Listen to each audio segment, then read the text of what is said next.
Senhor é a minha luz e a minha salvação. De quem terei medo? O Senhor é a fortaleza da minha vida. A quem temerei? Vamos iniciar esse nosso culto online em nome de Deus Pai, Deus Filho e Deus Espírito Santo. Amém. Deus é o nosso refúgio e fortaleza. É socorro bem presente nas tribulações.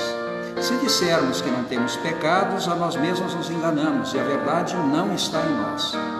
Mas se confessarmos os nossos pecados, Ele é fiel e justo para nos perdoar e nos purificar de toda injustiça. Por isso vamos orar e confessar a Deus os nossos pecados, as nossas falhas, as nossas fragilidades. Ó Deus de toda misericórdia, nós te confessamos que por natureza somos pecaminosos, injustos e que temos cometido pecado contra ti por pensamentos, palavras e ações. Mas recorremos ao refúgio de tua infinita compaixão, buscando e implorando o teu perdão. Por isso, ó Deus, por amor de Jesus Cristo, não nos condenes. Perdoa-nos e consola-nos com a presença do teu Espírito Santo. Amém.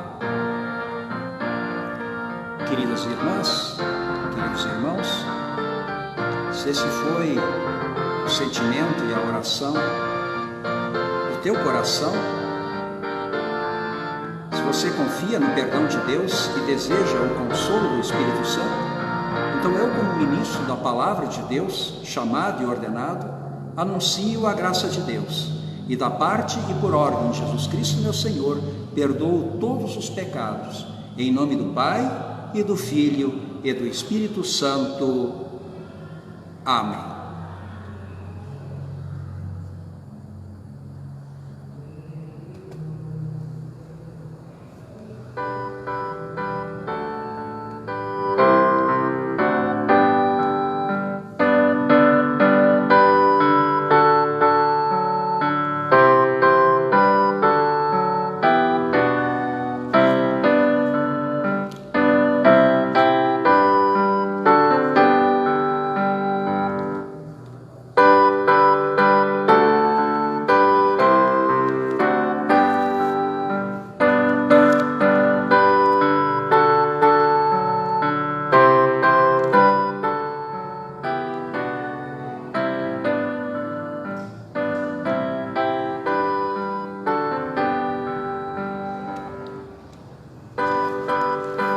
Nós queremos ouvir a leitura do Salmo escolhido para esse nosso final de semana, que é o Salmo 27, dos versículos 1 a 9, onde lemos: O Senhor é a minha luz e a minha salvação, de quem terei medo? O Senhor é a fortaleza da minha vida, a quem temerei? Quando malfeitores me sobrevêm para me destruir, meus opressores e inimigos, eles é que caem e tropeçam. Ainda que um exército se acampe contra mim, não se atemorizará o meu coração. E se estourar contra mim a guerra, ainda assim terei confiança. Uma coisa peço ao Senhor e a buscarei, que eu possa morar na casa do Senhor todos os dias da minha vida, para contemplar a beleza do Senhor e meditar no seu templo. Pois no dia da adversidade, Ele me ocultará no seu pavilhão, no recôndito do seu tabernáculo me acolherá, elevar-me-á sobre uma rocha. Agora será exaltada a minha cabeça acima dos inimigos que me cercam. No seu tabernáculo oferecerei sacrifícios de júbilo, cantarei e salmodiarei ao Senhor. Ouve, Senhor, a minha voz, eu clamo. Compadece-te de mim e responde-me. Ao meu coração me ocorre, buscai a minha presença. Buscarei, pois, Senhor, a tua presença. Não me esconda, Senhor, a tua face, não rejeites com ira o teu servo. Tu és o meu auxílio, não me recuses, nem me desampares, ó Deus da minha salvação.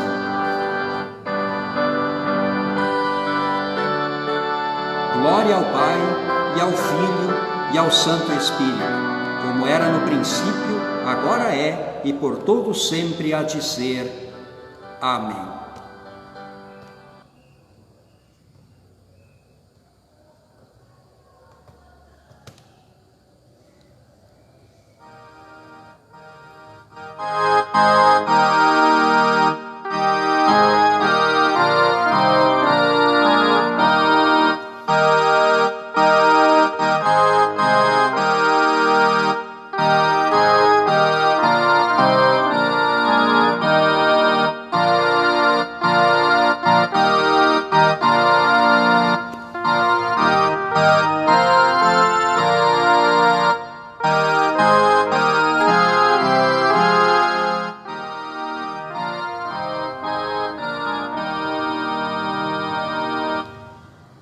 nós, Senhor, te suplicamos que a tua contínua misericórdia purifique e defenda a tua igreja.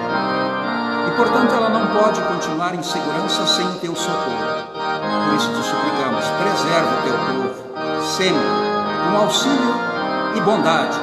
Suplicamos isso mediante Jesus Cristo, teu Filho, nosso Senhor, que vive e reina contigo e com o Espírito Santo, um só Deus, pelos séculos sem fim. Amém. Nós queremos, nesse momento, ouvir a palavra de Deus, a leitura do Antigo Testamento, que nós encontramos em Isaías, capítulo 55, os versículos 6 a 9, onde lemos: Buscai o Senhor enquanto se pode achar, invocai-o enquanto está perto. Deixe o perverso o seu caminho, o iníquo os seus pensamentos, converta-se ao Senhor, que se compadecerá dele. Volte-se para nosso Deus, porque ele é rico em perdoar. Porque os meus pecados não são porque os meus pensamentos, diz Deus, não são os vossos pensamentos, nem os vossos caminhos os meus caminhos, diz o Senhor. Porque assim como os céus são mais altos que a terra, assim são os meus caminhos mais altos do que os vossos caminhos, e os meus pensamentos mais altos do que os vossos pensamentos. Essa é a leitura do Antigo Testamento. Nós queremos ouvir também o texto do Novo Testamento, aqui a carta de Paulo aos Filipenses, capítulo 1, versículos 12 a 14, e depois 19 a 30, onde lemos: Assim, pois, amados meus, como sempre obedeceste, não só na minha presença, porém muito mais agora na minha ausência, desenvolvei a vossa salvação com temor e tremor, porque Deus é quem efetua em vós tanto querer como realizar, segundo a sua boa vontade. Fazei tudo sem murmurações nem contendas, para que vos torneis irrepreensíveis e sinceros, filhos de Deus inculpáveis, no meio de uma geração pervertida e corrupta.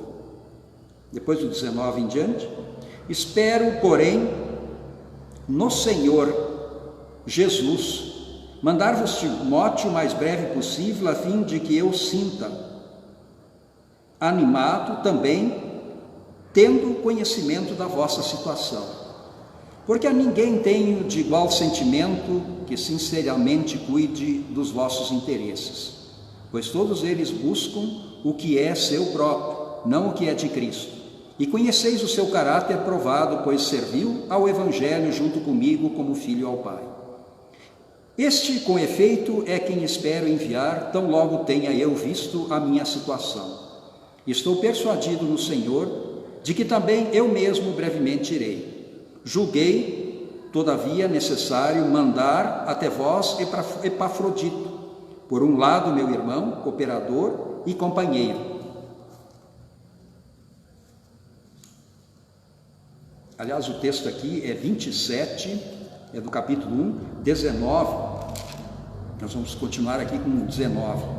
Porque estou certo de que isto, mesmo pela vossa súplica e pela provisão do Espírito de Cristo Jesus, me redundará em libertação, segundo minha ardente expectativa e esperança de que em nada serei envergonhado. Antes, com toda a ousadia, como sempre, também agora será Cristo engrandecido no meu corpo, quer pela vida, quer pela morte.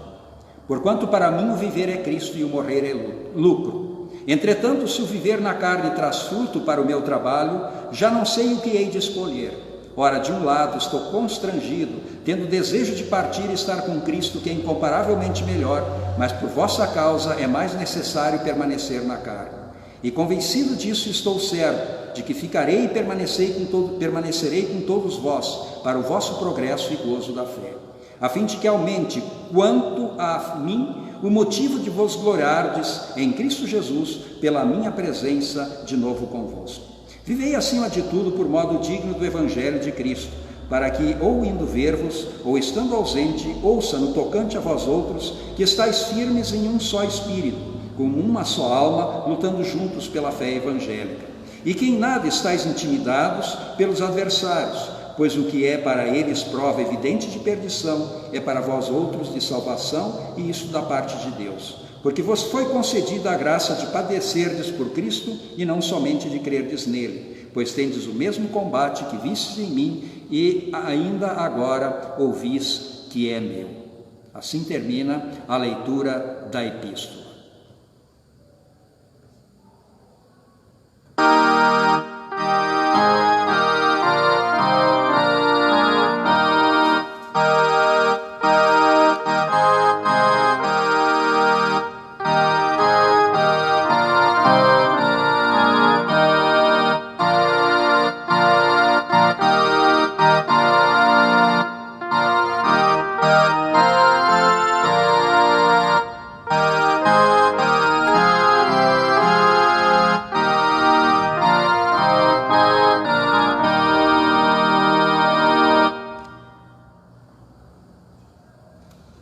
Nós queremos ler agora o Santo Evangelho, sobre o qual logo depois nós vamos refletir brevemente, e encontramos em Mateus, no capítulo 20, versículos 1 a 16, onde lemos: a parábola dos trabalhadores na vinha. Porque o reino dos céus é semelhante a um dono de casa que saiu de madrugada para assalariar trabalhadores para a sua vinha.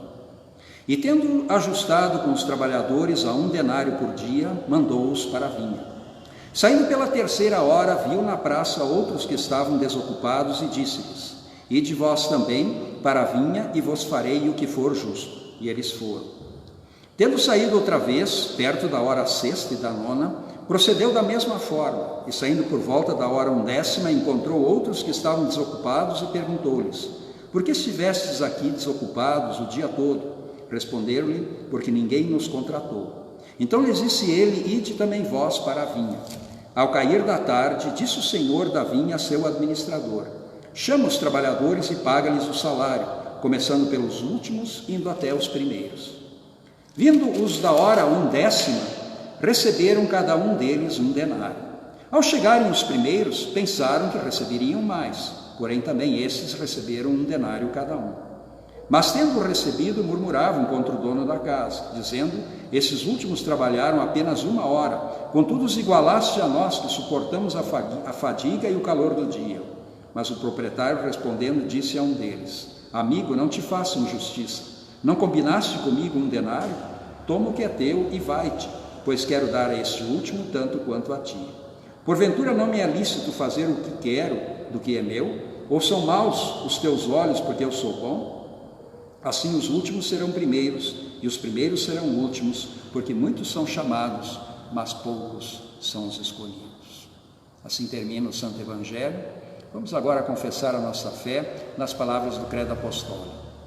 Creio em Deus Pai Todo-Poderoso, Criador dos céus e da terra, e em Jesus Cristo, seu único Filho, nosso Senhor, o qual foi concebido pelo Espírito Santo, nasceu da Virgem Maria, padeceu sob Pôncio Pilatos, foi crucificado, morto e sepultado. Desceu ao inferno, no 3º dia ressuscitou dos mortos, subiu ao céu e está sentado à direita de Deus Pai Todo-Poderoso, donde há de vir a julgar os vivos e os mortos. Creio no Espírito Santo, na Santa Igreja Cristã, a comunhão dos santos, na remissão dos pecados e na vida eterna. Amém.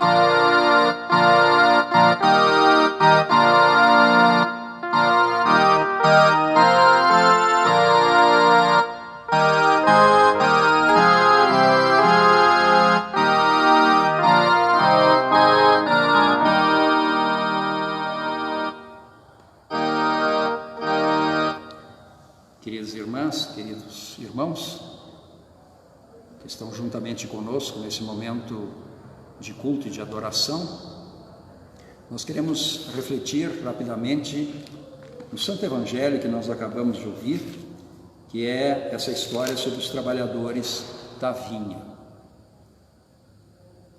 Ela, segundo alguns trabalhadores, mostra uma injustiça do patrão. Mas, na verdade, não houve injustiça nenhuma. Alguns trabalharam desde cedo até o pôr do sol, outros começaram já perto do meio-dia, outros depois do meio-dia, e alguns trabalharam apenas 1 hora. Mas na hora de pagar, como esse texto também tem essa importante ilustração didática de que os últimos serão os primeiros para Deus, ele começa pagando os que chegaram no finzinho e trabalharam apenas 1 hora. Não havia combinado salário nenhum com eles. E eles, evidentemente, imaginavam que ganhariam alguns troquinhos apenas. E, para surpresa deles, ele pagou o que era comum se pagar na época pelo trabalho de um dia, 1 denário. Ficaram felizes, evidentemente. Aí, os próximos, que trabalharam um pouco mais, pensaram, bom, se é assim, possivelmente receberemos um pouco mais do que foi combinado. E principalmente quando chegaram aqueles que trabalharam desde cedo, receberam o mesmo tanto e murmuraram. E o Senhor diz: o que foi que nós combinamos? Não estou cumprindo o que nós combinamos? Qual é o salário de um trabalhador? Não é 1 denário? Pois eu estou pagando 1 denário. Ou será que para os olhos maus de vocês, eu estou sendo injusto? Ou está incomodando vocês porque eu sou bom? Todos receberam o mesmo. Bem, desse texto nós podemos tirar diversas lições. Em primeiro lugar, é preciso dizer que esse texto é uma parábola. Jesus aqui não está falando das relações de trabalho. Mas nós, como cristãos, nos preocupamos também com as relações de trabalho.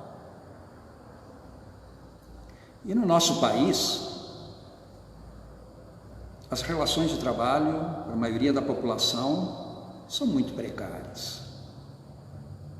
Nós temos um fosso social muito grande entre aqueles que muito ganham e aqueles que ganham muito pouco. Grande parte da população ganha muito pouco. Há uma injusta distribuição de renda no nosso país.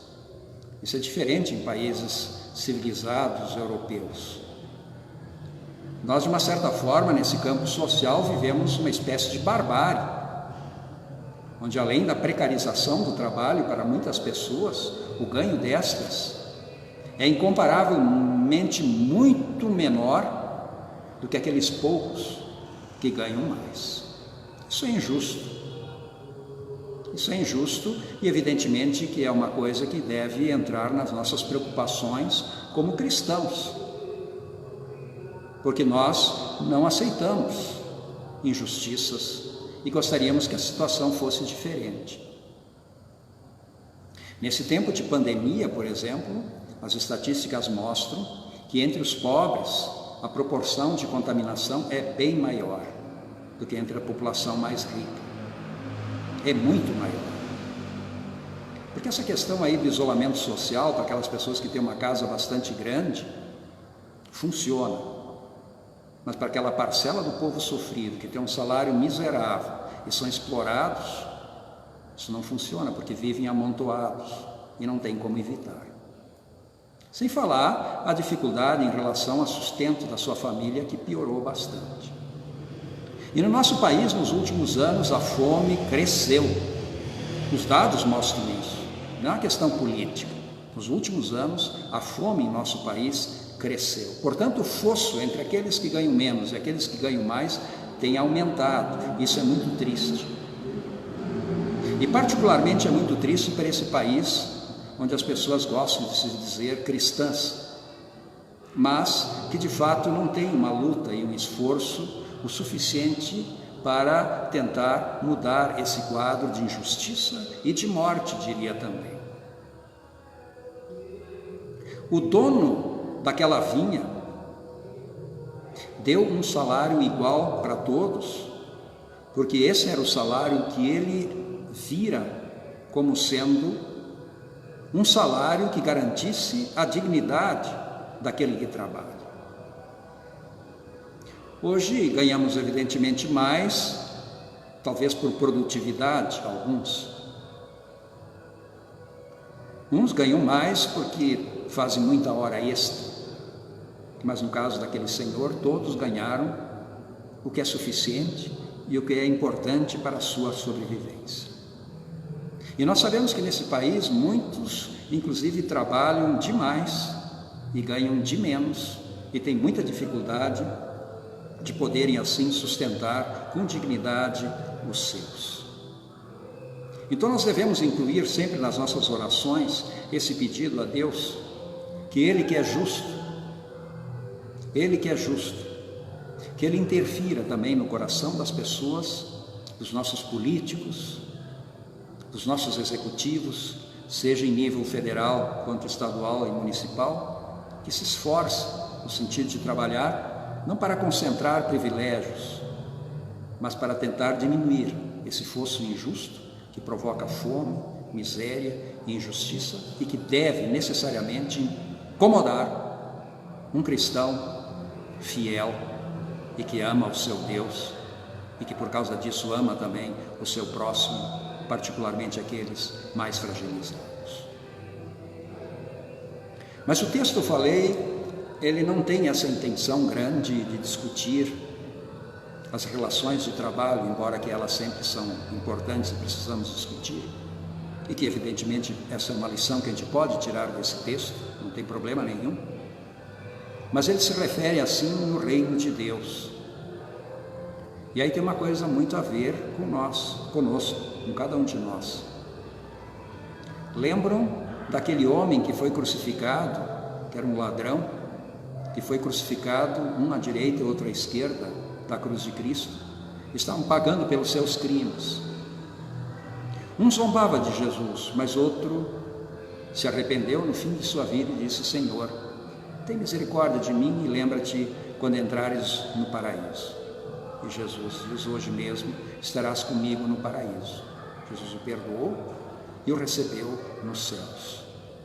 Ele nesse mundo não teve a chance de fazer o bem, não teve a chance de viver a fé, mas aquele momento ele mostra a misericórdia de Deus que abre para todos a possibilidade de salvação em qualquer tempo e em qualquer momento. Aquele que vem a Deus arrependido de forma nenhuma será jogado fora. E se nós porventura que já somos cristãos desde o batismo e achamos que fizemos algumas coisas importantes como cristãos, testemunhamos a nossa fé, fomos à igreja, ajudamos a construir a igreja, durante tantos anos ofertamos, etc, etc, se nós acharmos que por causa disso devemos ter algum privilégio, é porque nós não entendemos nada. Eu diria que o privilégio é muito menor daquele que apenas descobriu a fé e Deus e a salvação no fim da vida, do que o privilégio daquele que já conhece desde criança. Portanto, se nós que conhecemos a fé, que aderimos ao reino, que fomos inseridos no reino de Deus e que participamos desde criança da escola dominical, participamos dos cultos, fizemos nossa oferta sempre com muita regularidade e cuidado, isso na verdade não é um mérito nosso, isso é uma honra, isso foi um privilégio a mais que nós tivemos, de sermos cooperadores de Deus. Imagina poder cooperar com Deus. Imagina se viesse aqui para a cidade de Uberlândia um político ou então um administrador público de renomada importância e convidasse algum de nós para realizarmos alguma coisa pequena, um trabalho, nós nos sentiríamos, evidente, honrados. Nós nos sentiríamos honrados pela consideração, pois Deus, Ele foi de grande consideração para contigo quando te chamou desde criança e permitiu que desde criança você fizesse parte do seu reino e pudesse viver uma vida de esperança, pudesse viver uma vida de significado que o coitado de ladrão, aquele não teve oportunidade de viver. Quantas horas e quanto tempo ele viveu atribulado apesar do crime, o peso da sua consciência, as prisões, o risco que ele corria o tempo todo. Enfim, foi uma vida cruel, não só para os outros que foram prejudicados por ele como ladrão, mas foi cruel para ele próprio. E não teve o privilégio assim de viver uma vida diferente e nova, como muitos não têm o privilégio de viver uma vida nova e diferente. Muitos vivem a ilusão, muitos vivem o pecado, muitos vivem o engano e por causa disso são absolutamente infelizes e muitas vezes passam pela vida com essa infelicidade. Mas Deus ainda no final de sua vida, chama essas pessoas para que entrem no seu reino, mostrando assim que a dádiva do reino e da graça é graça, não é uma conquista, é um dom de Deus. Nós não conquistamos as coisas de Deus, as coisas de Deus nos são dadas por pura graça. E se nós temos 20, 30, 40, 5 anos, ou 60, ou 80, foram tantos anos de bênçãos, de graça, de ânimo, de perdão e de forças. E se alguém viveu 60, 50, 40 anos e teve que enfrentar a morte e esteve sempre longe da fé, mas no último momento resolveu atender o chamado de Deus, ele é agraciado evidentemente com a salvação, mas ao mesmo tempo ele viveu nesse mundo um tempo de escuridão. Então é a misericórdia de Deus na nossa vida, nós temos o privilégio de crer. E aí é importante que nós testemunhamos essa maravilha para outros também, para que possam crer. Nós às vezes nos queixamos de nossas, entre aspas, obrigações, de ir para a igreja, assistir cultos, ofertar, cuidar da igreja, ter tempo para isso e para aquilo. Mas isso tudo são pura e simplesmente privilégios que nós temos e que não tornam a nossa vida difícil, porque se assim for, nós estamos imaginando que a nossa salvação não é por graça e misericórdia, mas uma conquista. E somos tão ou mais infelizes do que aqueles que vivem sua vida nas trevas e longe de Deus. Por isso que Deus, na sua infinita misericórdia, esteja sempre com todos nós, fazendo com que sejamos muito agradecidos por não termos necessidade de esperar apenas no fim da nossa vida para encontrar Jesus. Nós já encontramos e vivemos durante tantos anos uma vida de sentido, de qualidade, de esperança e de amor. Vivemos o privilégio da fé. Porque trabalhar para este Senhor não é nenhum sufoco, não é nenhuma obrigação pesada, mas é um grande, um enorme privilégio, satisfação. Que reconheçamos isso sempre. Amém. E que a graça de nosso Senhor Jesus Cristo, o amor de Deus o Pai e a comunhão do Espírito Santo estejam com todos nós, hoje e sempre. Amém.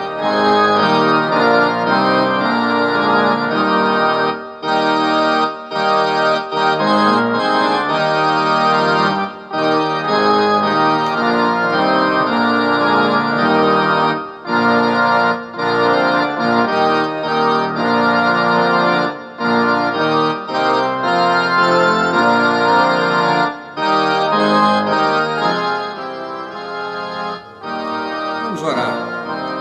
Deus e Pai, nós te agradecemos nos deste de pertencermos à fé, de sermos teus filhos e herdeiros da salvação. Nós te agradecemos pelo privilégio que sempre tivemos de levar a Ti nossos anseios, nossas dificuldades, sempre na certeza de que Tu nos ouves.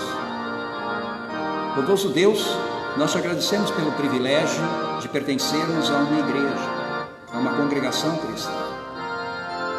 E nós te pedimos que abras o coração também de todos, para que todos possam vivenciar essa maravilha, esse privilégio, esse prazer, essa alegria do encontro contigo, através da adoração, como estamos fazendo neste momento.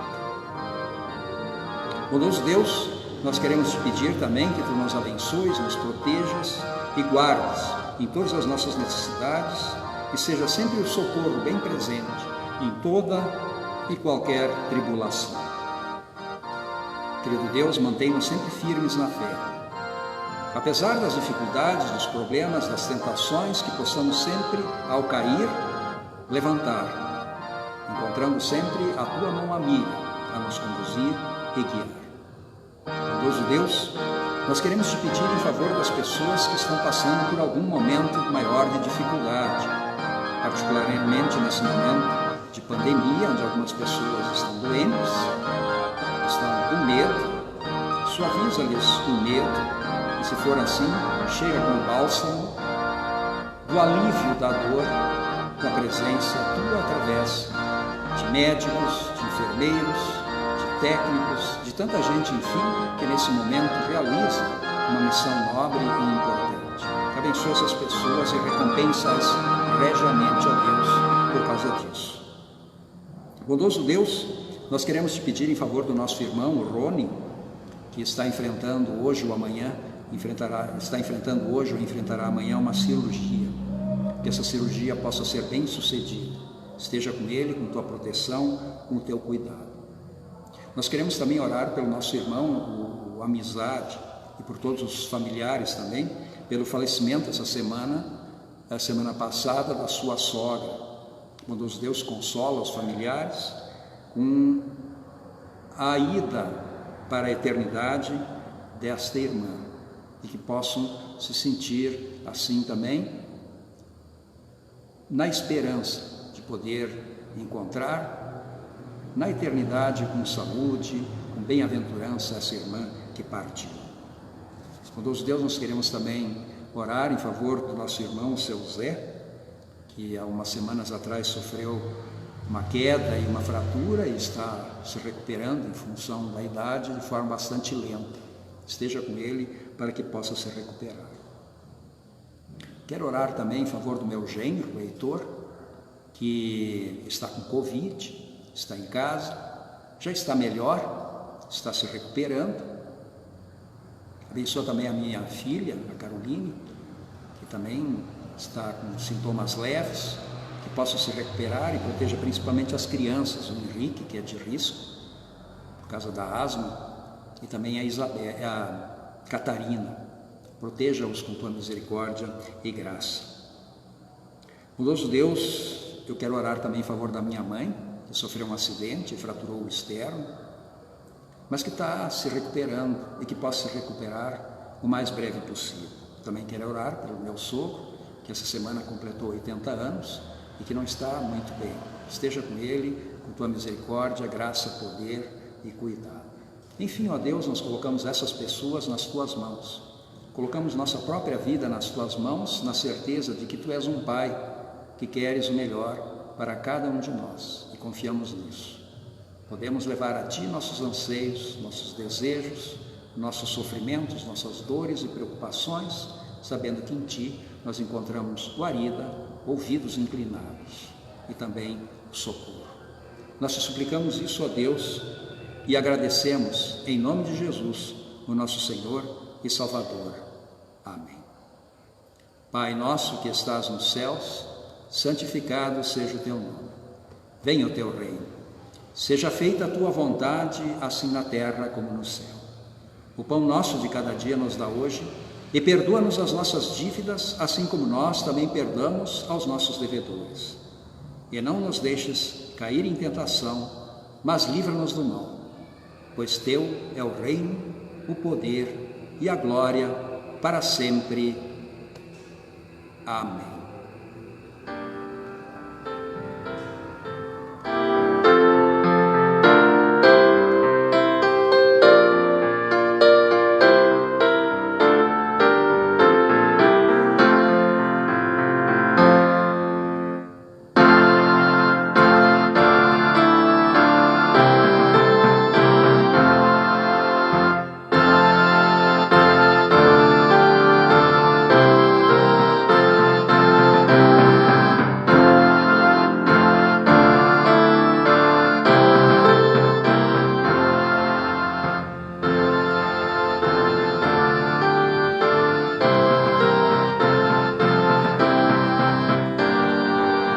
Recebei a bênção do Senhor. O Senhor te abençoe e te guarde. O Senhor faça resplandecer o seu rosto sobre ti e tenha misericórdia de ti. O Senhor sobre ti levante o seu rosto e te dê a sua paz. Amém.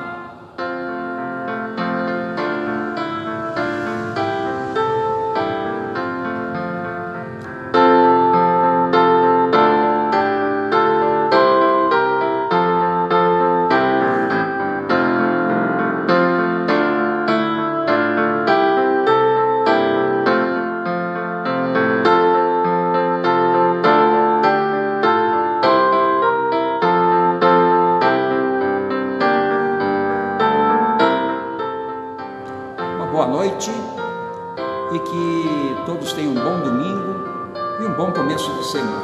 Uma boa noite.